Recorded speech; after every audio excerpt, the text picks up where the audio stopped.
Dans la nuit du 26 décembre, une salve américaine annoncée au nord du Nigeria a fait l'effet d'un choc net. À première vue, c'était une frappe contre le Janiam, mais la source insiste sur autre chose.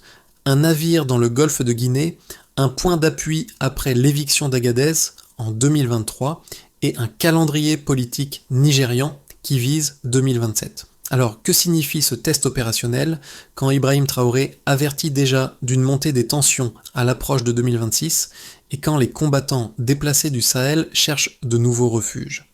Si la plateforme peut frapper sans base terrestre, l'onde de choc peut dépasser Sokoto et Kwara. Ce récit ne cherche pas à dramatiser un événement isolé, mais à clarifier ce qui est réellement en jeu après les frappes du 26 décembre. En moins de 10 minutes de lecture, il permet de comprendre comment une décision militaire apparemment limitée peut modifier des équilibres régionaux durables. Le cœur de l'enjeu est simple, déterminer si l'intervention américaine au Nigeria marque une parenthèse sécuritaire ou l'ouverture d'un cycle stratégique plus large en Afrique de l'Ouest. À partir du seul contenu de la source, l'analyse s'appuie sur 3 éléments vérifiables. Le déplacement géographique des groupes militants depuis le Sahel, la perte par Washington de son pivot d'Agadez en 2023 et l'installation d'une capacité navale capable d'agir rapidement depuis le golfe de Guinée. C'est à la croisée de ces facteurs que les déclarations d'Ibrahim Traoré prennent une portée concrète, car elles ne décrivent pas une menace abstraite, mais une recomposition progressive des lignes de tension. Pour le lecteur, l'intérêt est direct. Comprendre pourquoi ces frappes concernent autant les États, les économies locales et les populations civiles que les rivalités entre grandes puissances. 2 dates suffisent à changer la lecture, le 26 décembre et 2023. La première marque les frappes américaines dans le nord du Nigeria, la seconde rappelle l'éviction de Washington de la base d'Agadez, pivot sahélien perdu 1 an plus tôt. Mises côte à côte, ces 2 dates révèlent un déplacement du centre de gravité militaire. Exactement ce qu'Ibrahim Traoré évoquait lorsqu'il alertait sur une montée des tensions régionales à l'approche de 2026. La source montre que l'enjeu dépasse largement la neutralisation d'un groupe armé précis. Les frappes du 26 décembre visent des zones comme Sokoto et Kwara et non les bastions historiques de Boko Haram dans le nord-est. Ce choix n'est pas anodin. Il correspond au déplacement du JNIM, chassé du Mali, du Niger et du Burkina Faso par les forces de l'AES, et désormais repoussé vers l'intérieur nigérian. Ce mouvement redessine la carte des refuges possibles et modifie les priorités militaires extérieures. Dans ce contexte, la présence d'un navire américain positionné dans le golfe de Guinée devient centrale. La source insiste sur ce détail longtemps sous-estimé. Il ne s'agit pas d'un simple soutien logistique, mais d'une plateforme opérationnelle capable d'atteindre plusieurs États d'Afrique de l'Ouest en quelques minutes. Après la perte d'Agadez en 2023, Washington cherchait un point d'ancrage alternatif. Abuja a offert cet espace que le Sahel ne fournissait plus. C'est ici que l'avertissement d'Ibrahim Traoré résonne différemment. Lors du sommet de l'AES, il ne parlait pas d'un conflit localisé, mais d'une phase de tensions multiples alimentée par la rivalité entre puissances extérieures et la recomposition des alliances régionales.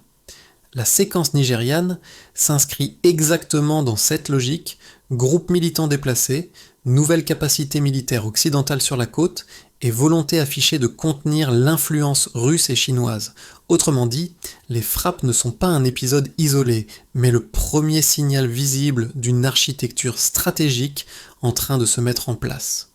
Pour comprendre comment cette recomposition se traduit sur le terrain, la source invite à changer d'échelle et à observer ce qui se passe dans les zones soudainement mentionnées, Sokoto et Kwara. Ces régions n'étaient pas historiquement au cœur du conflit sahélien. Leur apparition dans le récit opérationnel agit donc comme un signal faible, mais révélateur. Le fil conducteur n'est pas un chef militaire, mais la population locale décrite indirectement dans la source. Pour ces communautés, l'irruption du JNIM dans leur environnement ne se manifeste pas d'abord par des combats, mais par un changement de statut. Des territoires jusque-là périphériques deviennent des espaces surveillés, scrutés, potentiellement ciblés. Cette bascule modifie la perception du risque, avant même que les effets matériels ne se fassent sentir. Les autorités locales, elles aussi, se retrouvent prises dans un jeu qui les dépasse. D'un côté, la coopération sécuritaire avec des partenaires extérieurs peut apparaître comme une garantie. De l'autre, elle expose ces régions à une dynamique de confrontation importée où chaque mouvement militant peut entraîner une réaction militaire lointaine. Ce décalage entre décisions stratégiques et réalité quotidienne constitue l'un des premiers impacts visibles. C'est précisément ce type de glissement qu'Ibrahim Traoré mettait en avant lorsqu'il évoquait une extension progressive des tensions au-delà du cœur sahélien. La source montre que cette extension ne commence pas par une guerre ouverte, mais par une transformation silencieuse des espaces concernés. En clair, quand une zone devient un point sur une carte stratégique, sa vulnérabilité change immédiatement. Avant le 26 décembre, le nord du Nigeria n'occupait qu'une place secondaire dans la lecture stratégique occidentale. Après cette date, il devient le théâtre d'un enchaînement rapide où chaque décision éclaire la suivante. Le déclenchement est précis. Lorsque les premières confirmations officielles apparaissent, Washington reconnaît avoir frappé des cibles identifiées comme appartenant au JNIM dans des zones situées à Sokoto et Kwara. La source souligne immédiatement un élément clé, l'opération est validée par le gouvernement nigérian. Ce détail révèle qu'il ne s'agit pas d'une action improvisée, mais d'un cadre de coopération déjà consolidé, même s'il restait discret jusqu'alors. Le pic intervient lorsque la présence du navire américain dans le golfe de Guinée cesse d'être symbolique. Il devient un outil opérationnel pleinement intégré. Cette plateforme permet de frapper rapidement l'intérieur du Nigeria sans dépendre d'une base terrestre régionale. Après l'éviction de 2023 à Agadez, cette capacité comble un vide stratégique majeur pour les États-Unis. La frappe du 26 décembre agit alors comme une démonstration, le dispositif fonctionne. La source insiste sur un choix révélateur. Les frappes ne visent pas les groupes installés de longue date dans le nord-est nigérian, mais exclusivement le JNIM, récemment déplacé depuis le Mali, le Niger et le Burkina Faso. Cette focalisation confirme que l'objectif dépasse la lutte antiterroriste classique. Il s'agit d'empêcher ces combattants de s'enraciner dans des zones côtières ou de transit et de les maintenir dans un espace sahélien que les puissances occidentales estiment plus contrôlable. Les répliques apparaissent presque immédiatement. Dans le débat régional, l'opération est perçue comme un signal adressé à plusieurs acteurs à la fois. Aux groupes militants, elle montre que le déplacement géographique n'offre plus la protection espérée. Aux États de la région, elle rappelle que la présence américaine dispose désormais d'un rayon d'action élargi. Et aux partenaires internationaux, elle confirme que la rivalité avec la Russie et la Chine structure désormais chaque décision majeure en Afrique de l'Ouest. C'est dans cette séquence que les avertissements d'Ibrahim Traoré prennent une cohérence particulière. Lorsqu'il évoquait un risque de conflit multiple à l'approche de 2026, il décrivait précisément ce type d'enchaînement. Pressions extérieures accrues, déplacements militants forcés, puis réponse militaire qui redessine les lignes de force.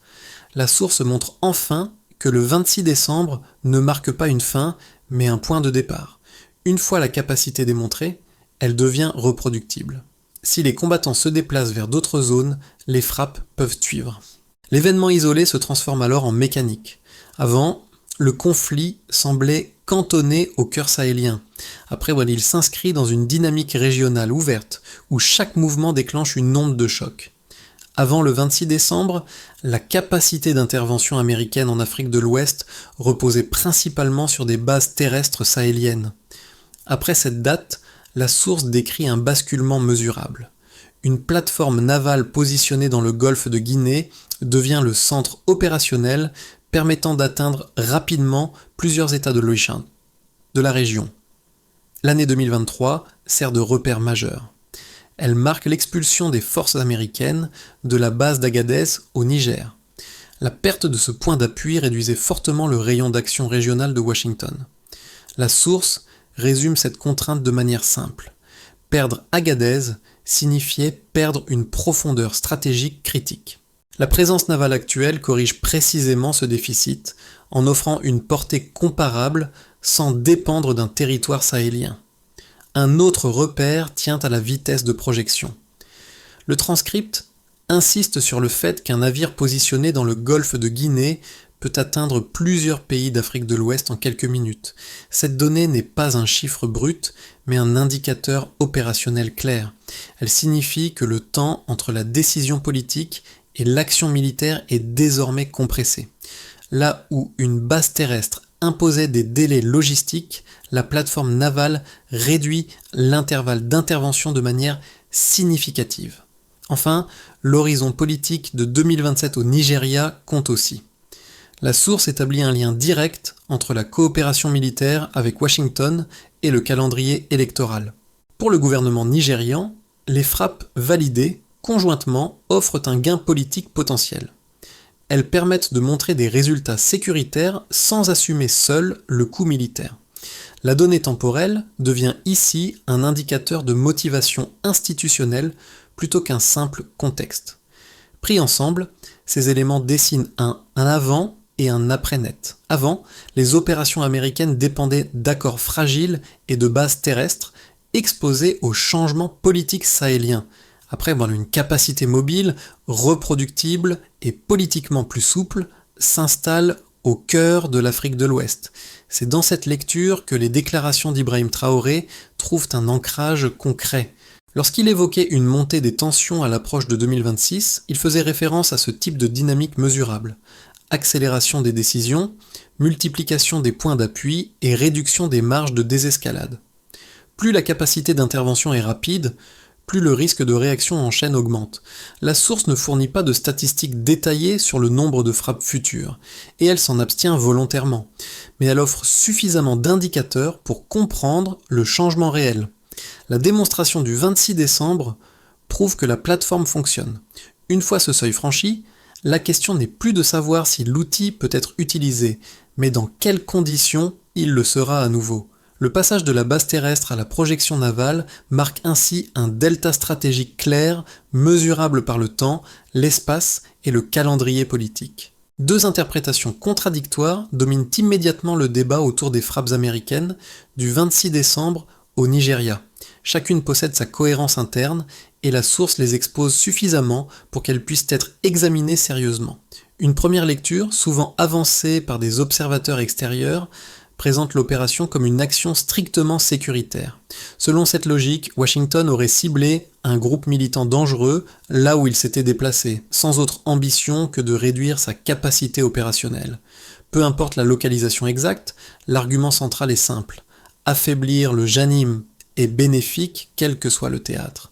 Dans cette optique, la frappe est une réponse pragmatique à une menace mobile et la coopération avec le Nigeria apparaît comme un prolongement naturel de la lutte antiterroriste.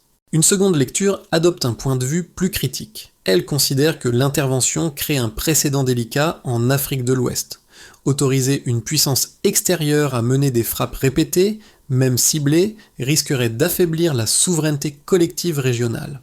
Cette approche insiste sur le danger d'une dépendance sécuritaire accrue et sur la possibilité qu'un dispositif initialement présenté comme ponctuel devienne structurel. Dans ce cadre, la frappe du 26 décembre ne serait pas une solution, mais le début d'un cycle d'ingérence difficile à contenir. La source permet toutefois de dépasser cette opposition en réintroduisant les faits clés. Les frappes ne visent pas les bastions historiques du nord-est nigérien, mais des zones liées au déplacement récent du JNIM depuis le Sahel. La présence du navire américain dans le golfe de Guinée n'est pas improvisée mais préparée depuis plusieurs semaines en réponse directe à la perte d'Agadez en 2023. Ces éléments montrent que l'opération s'inscrit dans une logique géopolitique plus large, structurée par la rivalité avec la Russie et la Chine. C'est précisément cette logique que redoutaient certains dirigeants sahéliens, dont Ibrahim Traoré, lorsqu'ils évoquaient une montée des tensions alimentée par des pressions extérieures croissantes. Les faits rapportés ne confirment ni une simple frappe isolée, ni une escalade incontrôlée immédiate, mais une stratégie intermédiaire, déjà en place. La question devient alors moins morale que structurelle. Une fois la capacité démontrée, comment éviter qu'elle ne s'impose comme norme régionale ? La source glisse ce détail au milieu du récit, presque discrètement, mais il change entièrement la lecture stratégique. Les frappes du 26 décembre ne servent pas seulement à neutraliser un groupe déplacé, elles fonctionnent comme un test grandeur nature du nouveau dispositif américain dans le golfe de Guinée. Autrement dit, l'opération prouve que la plateforme navale peut frapper l'intérieur des terres sans dépendre d'une base sahélienne. Ce point marque une bascule. Le centre de gravité opérationnel ne se situe plus au cœur du Sahel, mais sur la façade maritime de l'Afrique de l'Ouest. Cette translation modifie la logique de dissuasion. Les groupes militants ne peuvent plus compter sur un simple déplacement géographique pour échapper à la pression militaire, et les États côtiers deviennent, malgré eux, des espaces intégrés à l'équation sécuritaire régionale. C'est ici que les avertissements d'Ibrahim Traoré prennent tout leur sens. Lorsqu'il évoquait une montée des tensions à l'approche de 2026, il décrivait précisément cette capacité reproductible, susceptible de se répéter dès qu'un mouvement militant est détecté. Une fois le seuil technique franchi, l'usage potentiel devient permanent. En somme, le 26 décembre n'est pas seulement une date, mais une démonstration. Elle ouvre un cycle où chaque déplacement, chaque repli, chaque tentative d'implantation peut déclencher une réponse rapide, redessinant durablement les équilibres régionaux. Les effets des frappes du 26 décembre ne se limitent pas au registre militaire. La source permet d'identifier des conséquences tangibles pour 4 groupes distincts dont les intérêts et les vulnérabilités ne se recoupent que partiellement. Pour les États, l'impact est immédiat sur le plan institutionnel. Le Nigeria se retrouve au centre d'un dispositif régional élargi avec une coopération militaire validée au plus haut niveau. Cette position offre un gain politique visible, notamment à l'approche de l'échéance électorale de 2027, mais elle implique aussi une responsabilité accrue. Chaque frappe future, même décidée conjointement, renforce l'association entre Abuja et la stratégie américaine dans la région. À l'échelle sahélienne, cette dynamique alimente les inquiétudes déjà exprimées par certains dirigeants de l'AES, parmi lesquels Ibrahim Traoré, qui redoutent une pression extérieure croissante autour de leur bloc. Pour les entreprises, l'effet est plus diffus, mais tout aussi réel. Les zones de Sokoto et de Kwara ne sont pas des bastions historiques du conflit, mais elles jouent un rôle dans les réseaux commerciaux intérieurs. Leur apparition soudaine dans un récit sécuritaire international modifie la perception du risque. La source évoque une prudence accrue, anticipation de coûts logistiques plus élevés, hésitation face à l'investissement et ralentissement potentiel des flux commerciaux. Dans ce type de contexte, la perception du danger suffit souvent à produire des effets économiques mesurables. Pour les populations locales, la conséquence la plus marquante est le sentiment d'exposition. Les habitants de régions jusque-là périphériques se retrouvent associés, malgré eux, à une dynamique de conflit qui les dépasse. La source souligne que leur inquiétude ne porte pas seulement sur un groupe précis, mais sur la transformation de leur territoire en zones potentiellement ciblées. Ce décalage entre la vie quotidienne et les enjeux géopolitiques crée une vulnérabilité nouvelle, silencieuse, mais profonde. Enfin, pour la région dans son ensemble, l'enjeu est structurel. La présence américaine dans le golfe de Guinée, combinée à la démonstration du 26 décembre, confirme l'installation d'un corridor opérationnel occidental. Si les combattants déplacés du Sahel tentent de se replier vers d'autres États côtiers ou vers le cœur de l'AES, la source laisse entendre que les frappes pourraient en suivre. Chaque mouvement devient alors un déclencheur potentiel, augmentant le risque de réaction en chaîne. C'est précisément ce scénario que les avertissements d'Ibrahim Traoré cherchaient à prévenir. Les conséquences ne sont pas abstraites. Elles s'inscrivent déjà dans les calculs politiques, économiques et sociaux de l'Afrique de l'Ouest. À partir des seuls éléments fournis par la source, 3 trajectoires distinctes se dessinent pour les mois à venir. Aucune ne repose sur une prédiction chiffrée, mais chacune prolonge logiquement les dynamiques déjà observables après le 26 décembre. Une première trajectoire est celle de la continuité maîtrisée. Les États-Unis utiliseraient la plateforme navale positionnée dans le golfe de Guinée pour mener des frappes ciblées et limitées contre le JNIM si celui-ci tente de s'implanter durablement dans le nord du Nigeria. Le Nigeria resterait un partenaire central, validant les opérations et en tirant un bénéfice politique interne. Dans cette hypothèse, la pression sécuritaire augmente sans débordement immédiat et la situation se stabilise à un niveau de tension plus élevé qu'avant. Une trajectoire plus optimiste suppose que les frappes atteignent leur objectif dissuasif. Le JNIM, privé de refuge viable au Nigeria, serait repoussé sans ouvrir de nouvelles zones d'implantation, ni vers les États côtiers voisins, ni vers le cœur du bloc sahélien. La présence américaine conserverait alors un rôle principalement dissuasif, limitant les interventions à des démonstrations ponctuelles. Cette trajectoire réduirait la probabilité d'un élargissement régional, même si la rivalité entre puissances resterait un facteur de fond.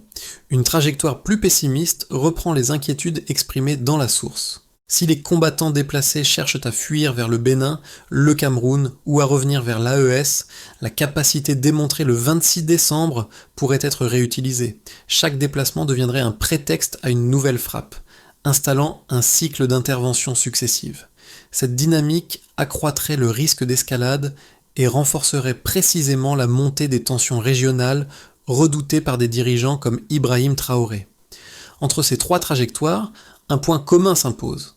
Les prochains mois dépendront moins des intentions déclarées que de la gestion des mouvements militants et de la coordination politique entre États. Dans un environnement où la capacité d'intervention est rapide et mobile, la question centrale devient conditionnelle. Si chaque déplacement appelle une réponse, alors la désescalade exige une lecture collective et non uniquement militaire des signaux émergents. À ce stade, l'enjeu ne se limite plus à une lecture stratégique abstraite. La source montre que les frappes du 26 décembre produisent des effets qui concernent directement plusieurs profils de lecteurs, selon leur centre d'intérêt et leur choix à venir. Pour celles et ceux qui suivent la stabilité régionale, l'enseignement principal tient au déplacement des lignes de front.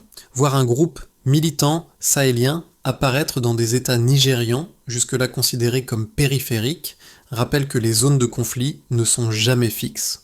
Les décisions prises par des acteurs extérieurs peuvent redéfinir très rapidement les espaces exposés, obligeant à revoir les cadres d'analyse habituels.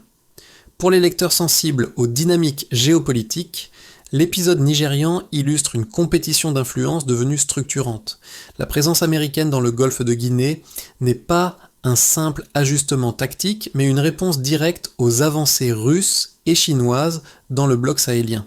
C'est dans cette superposition entre enjeux locaux et rivalité globale que les mises en garde d'Ibrahim Traoré trouvent un écho particulier, car elles anticipaient précisément ce chevauchement des pressions. Pour celles et ceux qui prennent des décisions professionnelles, académiques ou médiatiques, la leçon est plus pratique. La source rappelle que ce qui se joue au Nigeria n'est pas isolé. Chaque frappe, chaque déplacement militant, chaque accord de coopération génère des répercussions régionales. Comprendre ces enchaînements permet d'éviter des lectures simplistes et de mieux anticiper les signaux faibles. Dans tous les cas, le message converge. L'événement du 26 décembre invite à une vigilance continue. Observer les mouvements du GNIM, suivre les positions des États côtiers et écouter les alertes venues du Sahel devient essentiel pour saisir l'évolution réelle de l'Afrique de l'Ouest.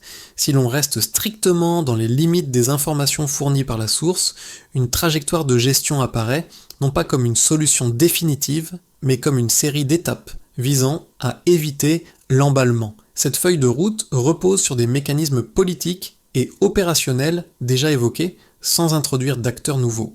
D'abord, du côté du Nigeria, la source montre que la coopération militaire avec les États-Unis existe déjà, mais qu'elle demeure partiellement implicite. Clarifier publiquement le cadre de cette coopération devient central. Définir des lignes rouges, des zones d'intervention et des objectifs limités permettrait de réduire l'ambiguïté stratégique. L'indicateur de succès est simple, éviter que les frappes ne s'étendent au-delà des zones explicitement ciblées. Ensuite, pour les États côtiers voisins, le transcript souligne qu'un déplacement du GNIM vers le Bénin ou le Cameroun pourrait déclencher de nouvelles frappes. La réponse logique consiste donc à renforcer la coordination minimale entre gouvernements, notamment en matière de partage d'informations sur les mouvements transfrontaliers. Ici, la variable clé n'est pas militaire, mais temporelle, la rapidité d'alerte avant qu'un groupe ne franchisse une frontière. Puis, au niveau du bloc sahélien AES, les dirigeants, dont Ibrahim Traoré, perçoivent l'évolution actuelle comme une pression extérieure croissante. Leur rôle, tel que décrit dans la source, consiste à réduire le nombre de zones de refuge possibles en renforçant la surveillance des espaces déjà disputés. L'objectif n'est pas l'escalade, mais la limitation des options de repli. Enfin, à l'échelle régionale élargie, mettre en place un mécanisme de consultation rapide entre Abuja, les États voisins et l'AES permettrait de raccourcir le délai politique entre un mouvement militant et une réponse collective. Réduire ce décalage pourrait freiner la logique de réaction en chaîne. La feuille de route n'élimine pas le risque, mais elle offre une structure pour en contenir la propagation. Lorsque l'on revient aux images esquissées plutôt dans les régions de Sokoto et de Kwara, un motif s'impose avec insistance. Celui de communautés ordinaires soudain projetées au centre d'un jeu stratégique qui les dépasse. La source ne décrit pas des champs de bataille, mais des territoires dont le statut a changé presque du jour au lendemain. C'est là que les avertissements d'Ibrahim Traoré prennent une tonalité plus humaine. Il ne visait pas seulement à alerter sur des manœuvres géopolitiques abstraites, mais à rappeler que chaque déplacement du conflit transforme silencieusement la vie de ceux qui n'en sont pas les acteurs directs. Une frontière devient poreuse, une région périphérique devient un point sensible. Une décision prise loin du terrain finit par se répercuter sur le quotidien. Le fil conducteur de ce récit n'est donc pas la frappe elle-même, mais ce qu'elle révèle, la rapidité avec laquelle les équilibres se déplacent, la facilité avec laquelle un test opérationnel peut devenir une norme, et la fragilité d'une stabilité régionale déjà soumise à de multiples pressions. Dans ce paysage recomposé, l'Afrique de l'Ouest apparaît comme un espace où chaque action militaire porte un écho élargi. Les paroles d'Ibrahim Traoré résonnent alors comme un rappel simple et difficile à ignorer. Lorsque les tensions s'additionnent, ce sont toujours les marges silencieuses qui encaissent en premier. Au terme de ce parcours, à Kwesi, la question n'est plus de trancher qui a raison ou tort, mais de comprendre ce que révèle la séquence du 26 décembre sur l'évolution de l'Afrique de l'Ouest. La source décrit un espace régional, où les décisions militaires, les rivalités internationales et les dynamiques locales s'entrecroisent de plus en plus vite, laissant peu de place à l'inertie. Dans cet environnement, l'avertissement formulé par Ibrahim Traoré agit moins comme une prise de position que comme un signal d'alerte. Il invite à observer les enchaînements plutôt que les événements isolés et à s'interroger sur la manière dont une capacité technique peut transformer durablement les équilibres politiques et sociaux. Ce regard n'exige ni adhésion ni rejet, mais une attention soutenue aux signaux faibles. Pour le lecteur, l'enjeu devient collectif. Comprendre ces mécanismes permet de dépasser les lectures simplistes et d'alimenter un échange plus nuancé sur la sécurité, la souveraineté et la stabilité régionale. Les prochains mois offriront de nouveaux indices et chacun pourra les interpréter à la lumière des dynamiques décrites ici. La question reste ouverte. Comment suivre ces évolutions sans céder à la fatalité? Et quelle ligne rouge devrait guider l'action régionale face à une capacité d'intervention devenue mobile et rapide,